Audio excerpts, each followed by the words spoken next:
আজকে নতুন ধারা অ্যাচিভার্স অ্যাওয়ার্ডে এসেছি। আমার জন্য যে নমিনেশন ছিল সেটা হচ্ছে বেস্ট মডেল। সো আমি অ্যাওয়ার্ড পেয়েছি, আমার খুবই ভালো লাগছে, আর তাদের জন্য অনেক অনেক শুভকামনা।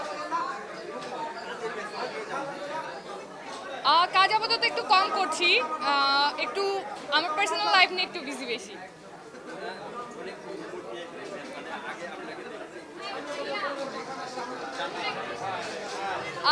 আমি হচ্ছে ফিটনেস ফ্রিক না, সো যখন বেশি খাই তখন মোটা হয়ে যায়, যখন স্লিম থাকি তখন কম খাই। এখন কিছুদিন বেশি খেয়েছি তাই একটু হয়তো বা মোটা মোটা লাগছে।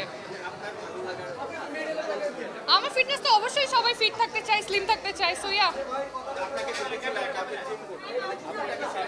জিম ছেড়ে দেইনি আমার আচ্ছা, জিম ছেড়ে দেইনি, বাট আমি ওই রকম ফিটনেস নিয়ে সচেতন না। বর্তমান বিভিন্ন ব্র্যান্ডের সাথে কাজ করছি ব্র্যান্ড অ্যাম্বাসেডর হিসেবে, সো ইয়া। সিনেমা নিয়ে আপাতত ওরকম প্ল্যানিং নেই, এই বছরটা শেষ হোক, সামনের বছর দেখা যাক, চিন্তা করে।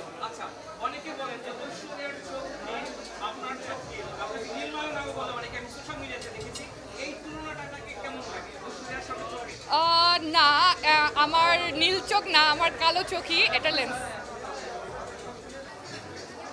আমি তো এখনো সিনেমার প্ল্যান করিনি, যখন সিনেমা করব তখন দেখা যাবে। আমি জানি না, লেটস সি কি হয়। আচ্ছা আচ্ছা, কি বলতে হবে এখন? সিনেমা নিয়ে ওরকম কোনো প্ল্যানিং আপাতত নেই।